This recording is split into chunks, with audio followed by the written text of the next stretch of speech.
بسم اللہ الرحمن الرحیم۔ اما پارہ ترجمہ تفسیر ترکیب میں خوش آمدید۔ سورہ نازعات کا سبق نمبر 11 ہے، آیت نمبر 34 سے لے کر 41 تک لغوی صرفی تحقیق ہم آج کے سبق میں پڑھیں گے۔ سب سے پہلے آیات مبارکہ کی آپ تلاوت دیکھ لیں، پھر اس کے بعد ہم اس کا ترجمہ کرتے ہیں، پھر آخر میں اس کی لغوی صرفی تحقیق کریں گے۔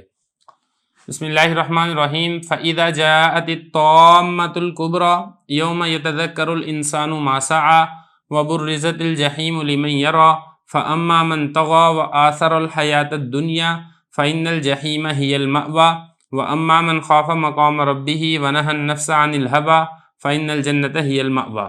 یہ میں نے آپ کے سامنے تلاوت کر دی ہے، اب چلتے ہیں اس کے ترجمے کی طرف۔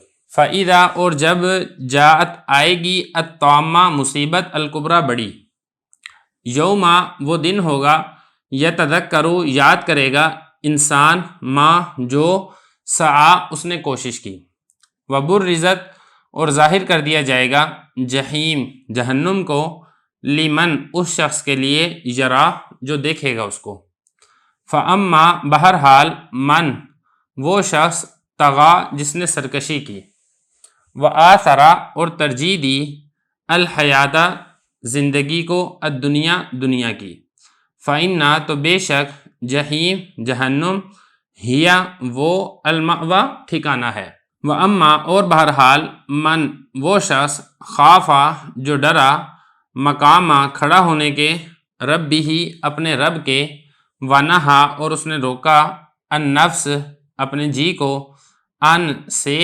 الہوا خواہش نفس، فإنا تو بے شک الجنت جنت ہیا وہ المأویٰ ٹھکانہ ہے۔ یہ میں نے اس کا پہلے لفظی ترجمہ کر دیا، اب اس کا بامحاورہ ترجمہ دیکھ لیں، پھر اس کی لغوی صرفی تحقیق کرتے ہیں۔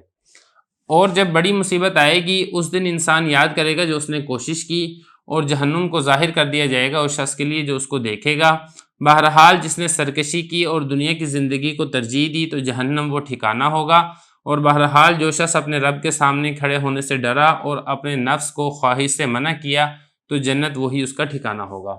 اب چلتے ہیں اس کی لغوی صرفی تحقیق کی طرف۔ پہلا لفظ دیکھیں جاءت، دیکھیں جو جاءت ہے یہ واحد مؤنث غائب کا صیغہ ہے، باب اس کا آتا ہے ضربا، جاء یجیء، جاءت اصل میں کیا تھا، جایات تھا، تو اس کے بعد کالا والا قانون لگ گیا تو یہ بن گیا جاءت۔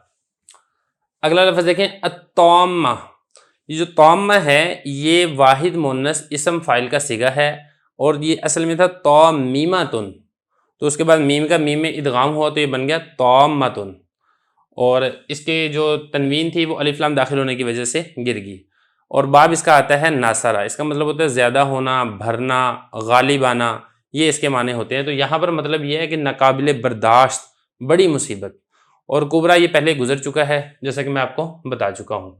اب طامہ کے بارے میں اب یہاں پر یہ بھی سمجھ لیں کہ طامہ سے مراد کیا ہے، تو دیکھیں اس میں دو قول ہیں، ایک قول یہ ہے کہ نفخہ ثانیہ مراد ہے، جو دوسری مرتبہ سور کے اندر پھونکا جائے گا جس کے بعد حشر نشر ہوگا، تو اس سے وہ مراد ہے۔ تو یہ فرمایا کہ جس دن سور میں دوسری مرتبہ پھونکا جائے گا وہ ایسا دن ہوگا جس دن یہ ساری صفات آگے ذکر کی گئی ہیں۔ دوسرے حصے کا قول یہاں پر یہ ہے کہ اس سے مراد قیامت ہے، وہ ایسا حادثہ ہے کہ تمام حادثات پر غالب ہے، تمام مصیبتوں سے وہ بڑی مصیبت ہوگی انسانوں کے لیے، بالخصوص نافرمان بندوں کے لیے۔ اس کے بعد اب آگے دیکھیں یتذکروا، تذکر یتذکروا، باب اس کا آتا ہے تفاعل، واحد مذکر غائب فعل مضارع معلوم کا صیغہ ہے، اور اس کا مطلب ہوتا ہے یاد کرنا۔ اس کے بعد اب آگے دیکھیں سعی، سعی اصل میں کیا تھا، سعیہ، کالا والا قانون لگ گیا تو یہ بن گیا سعی، سعی یسعی سعین، اس کا مطلب ہوتا ہے کوشش کرنا۔ اور اس کے بعد آپ آگے لفظ دیکھیں برزت، واحد مؤنث غائب فعل ماضی مجہول کا صیغہ ہے، برزا یبرز تبریز، باب اس کا آتا ہے تفعیل، اور اس کا مطلب ہوتا ہے ظاہر کرنا۔ اور اس کے بعد آپ آگے لفظ دیکھیں جہیم، جہیم یہ جہنم کے ناموں میں سے ایک نام ہے، جاہوما یجہوم، باب اس کا آتا ہے کاروما، اور اس کا مطلب ہوتا ہے آگ کا بھڑکنا، تو جہنم کے اندر بھی چونکہ آگ بھڑک رہی ہوگی اس لیے جہنم کو جہنم کہا جاتا ہے۔ اس کے بعد اب آگے لفظ دیکھیں یرا، یرا یہ باب اس کا آتا ہے فاتحہ، اور رآ یرا، رآ یا یر آیو تھا، یر آیو تھا، اس کے بعد حمزہ کی حرکت نقل کر کے ہم نے را کو دی تو یہ بن گیا یرایو، اس کے بعد پھر کیا کیا، حمزہ کو حذف کر دیا تو یہ بن گیا یرا، تو ایک اس میں یسلو والا قانون لگا، دوسرا اس کے اندر قانون لگا کالا والا، واحد مذکر غائب فعل مضارع معلوم کا صیغہ ہے۔ اگلا لفظ دیکھیں فَأَمَّا مَن طَغَى، طغى یطغى، اس کا مطلب ہوتا ہے سرکشی کرنا. یہ اصل میں کیا تھا؟ طغى تھا. تو باب اس کا آتا ہے فاتحہ، سرکشی کرنا، حد سے باہر نکلنا، آگے بڑھنا، یہ اس کے معنی آتے ہیں. اس کے بعد اب اگلا لفظ دیکھیں آثر الحیات دنیا، اثر یؤثر اثار. باب اس کا آتا ہے افعال محموز کا یہ صیغہ ہے، صیغہ واحد مذکر غائب فعل ماضی معلوم. تو اس کو ہم نے حمزہ کو ما قبل فتح کی وجہ سے علی سے تبدیل کر دے تو یہ بن گیا آثرہ. اگلا لفظ دیکھیں الدنیا، یہ اسم تفضیل کا صیغہ ہے، صیغہ واحد مؤنث. اور باب کی اگر ہم بات کریں تو ناصرہ سے بھی آتا ہے، دنا یدنو دنون قریب ہونا. تو چونکہ دنیا بھی آخرت کی بنسبت قریب ہے اس لیے دنیا کو دنیا کہا جاتا ہے. اور اسی طریقے سے باب سامیہ سے بھی آتا ہے، گھٹیا اور ردی اور ذلیل ہونا. تو دنیا بھی چونکہ آخرت کے مقابلے میں ذلیل اور گھٹیا چیز ہے اس لیے اس کو دنیا کہا جاتا ہے.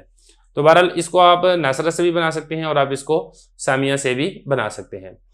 اگلا آپ لفظ دیکھیں مأوا، باب اس کا آتا ہے ضربہ اوا یأوی، ٹھکانہ پکڑنا. اور اسی سے یہ اسم ظرف ہے، اسم ظرف کا صیغہ ہے، مأویون تھا. تو اس کے بعد پھر ہم نے ما قبل فتح کی وجہ سے اس کو الف سے تبدیل کر دیا تو یہ ہو گیا مأوا. اس کے بعد آپ آگے لفظ دیکھیں وَأَمَّا مَنْ خَافَ، خَافَ یخافو، خَاوِفَ یخوفو. باب اس کا آتا ہے سمیعہ. تو اس کے بعد پھر ہم نے اس کو جو واو کے اوپر حرکت تھی ما قبل فتح کی وجہ سے ہم نے الف سے تبدیل کر دیا تو یہ بن گیا خافہ. اور اسی سے واحد مذکر غائب فعل ماضی معلوم کا صیغہ ہے. اس کے بعد اب اگلا لفظ دیکھیں مقامہ، قام یقوم، اور اس کا مطلب ہوتا ہے کھڑا ہونا. اور یہ اصل میں تھا مقومن، اسم قال والے قانون کی وجہ سے پھر یہ ہو گیا مقامن، کھڑے ہونے کی جگہ. اسم ظرف کا یہ صیغہ ہے. اور اس کے بعد اب آگے لفظ دیکھیں نہا، نہا ینہا، اس کا مطلب ہوتا ہے منع کرنا. تو یہ اصل میں کیا تھا؟ نہایا تھا، قال والا قانون لگ گیا تو یہ بن گیا نہا. اور اس کے بعد آخری آگے لفظ دیکھیں الہوا، ہوا کہتے ہیں خواہش نفس کو. اور باب اس کا آتا ہے سامیہ، اس کا مطلب ہوتا ہے محبت کرنا، خواہش کرنا، یہ اس کے معنی آتے ہیں. فَإِنَّ الْجَنَّةَ هِيَ الْمَأْوَىٰ، مأوا یہ پہلے گزر چکا ہے، یہاں پر مأویون سے پھر کیا ہو گیا؟ یہ مأوا ہو گیا. تو بہرحال یہ لغوی صرفی تحقیق تھی. اب اس کے بعد ہم انشاءاللہ اگلے سبق کے اندر اسی کی ترکیب بیان کریں گے.